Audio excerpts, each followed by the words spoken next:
आजच डाउनलोड करा आणि तुमच्या आवडत्या मालिकांचा आनंद लुटा।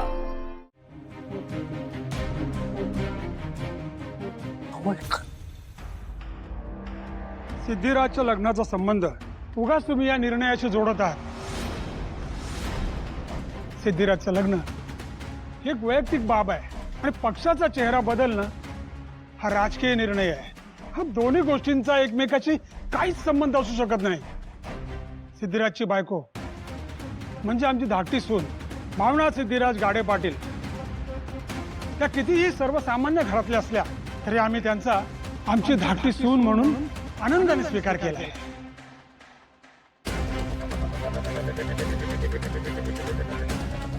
धाकट्या सुनेच्या माहेरची परिस्थिती बघूनच सिद्धिराज गाडे पाटलांचं लग्न अत्यंत साध्या पद्धतीत पार पडलं। पण हो, आम्हाला त्याबद्दल काहीच तक्रार करायची नाहीये।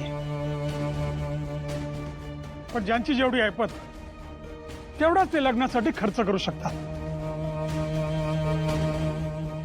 हो ना। आणि कसं आहे, आमच्या धाकट्या नाथ सुनेचे आई वडील जेमतेम कमावतात आणि त्यावरती जगणारी माणसं आहेत। अहो, त्यांची आणि आमची बरोबरी नाही होऊ शकत। हो, पण तरीही आम्ही आमच्या मनाचा मोठेपणा दाखवून आमच्या धाकट्या नाथ सुनेचं मनापासून स्वीकार केलेला आहे। खरं तर लग्नात अगदी आमच्या छोट्या छोट्या अपेक्षा होत्या, पण त्याही त्यांनी नाही पूर्ण केल्या। आपली मुलगी श्रीमंत घरात जाते म्हणून त्यांनी मुलीसाठी पण काही विशेष केलेलं नाहीये।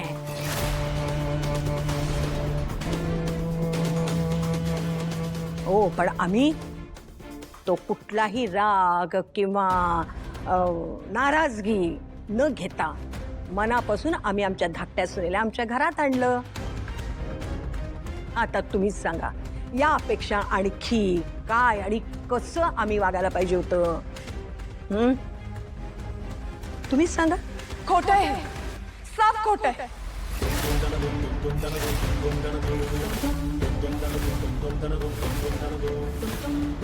पण मग सत्य नक्की काय आहे? मला माफ करा, पण माझ्या आई वडिलांचा इतका अपमान होत असताना मी सत्य अजून लपवून ठेवू शकत नाही। मुळातच मला लहानपणापासूनच कायम सत्याची बाजू घ्यायची हेच शिकवलंय। माझ्या समोर इतकं धडधडीत खोटं बोललं जात असताना मी अजून स्वतःला नाही थांबवू शकत।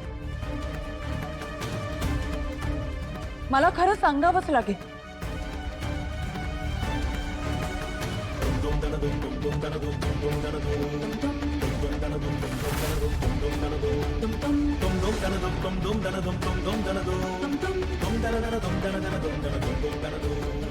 सोनबाई, ही राजकीय पत्रकार परिषद आहे। इथं आपल्या घरगुती गोष्टी बोलायच्या नसतात। पण याच राजकीय पत्रकार परिषदेत तुम्ही माझ्या घरच्यांचा पाण उतारा केलात। आता हे सगळं टीव्हीवर दिसणार, वर्तमानपत्रात छापून येणार, आणि हे सगळं चुकीचं असूनही मी मात्र सहन करायचं का? आता सुरुवात तुम्ही केली आहेत ना, शेवट मी करणार।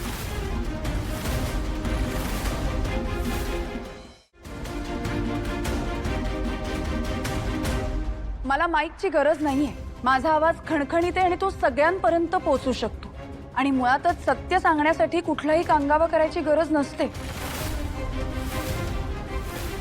सत्य आपली बाजू शांतपणे तुमच्या समोर मांडू शकतं।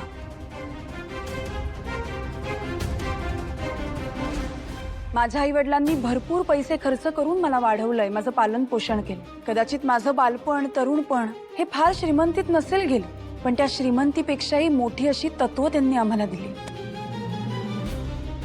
आमचं लग्न माझ्या घरच्यांनी त्यांच्या कुवतीप्रमाणे लावून दिलं, ही गोष्ट खरी आहे। पण आमच्या लग्नात कशाचीही कमी भासणार नाही याची काळजी त्यांनी घेतलीये।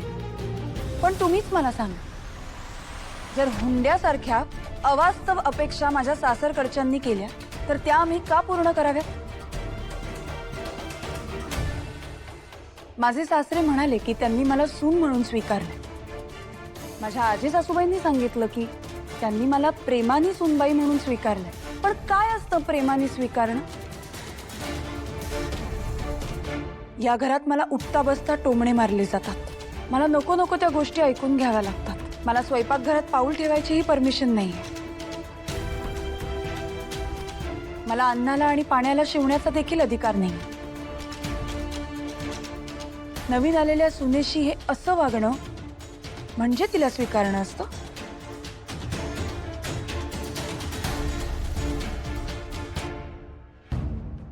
भावना मॅडम, तुम्ही बोलत असलेला शब्द जरी खरा असला ना तरी हे सगळं बोलायची वेळ नव्हे आणि ही जागा देखील. पण एक गोष्ट मात्र खरी आहे, एवढ्या पत्रकारांसमोर आणि माझ्या घरच्यांसमोर सत्य सांगताना तुम्ही अजिबात डगमगला नाही.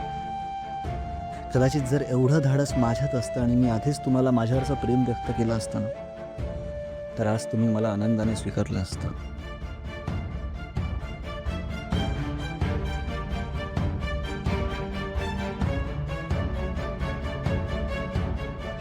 माझ्या सासरकडच्या लोकांनी माझ्याशी कसंही वागलं, कसंही बोललं ना तरी मी एक वेळ ते सहन करीन. पण जर का माझ्या आई वडिलांचा आणि माहेरचा अपमान होणार असेल तर मी ते कधीही सहन करणार नाही.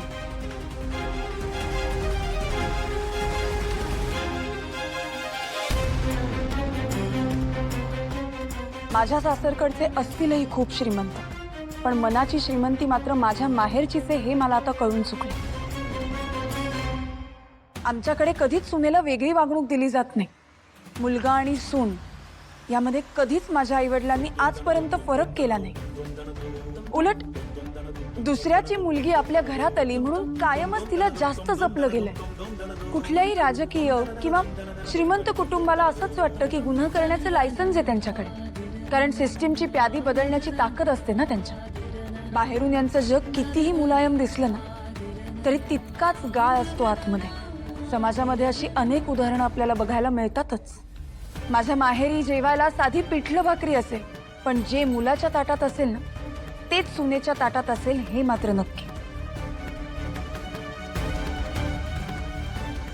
इतकंच बोलायचं होतं मला.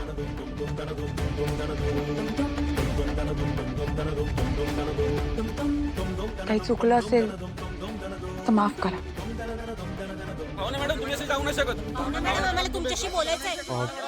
आई, हिने तर तोंड दाखवायला जागाच ठेवली नाही. ही अवलक्षणा या घरचं ऐश्वर घेऊन बसणार हेच खरं.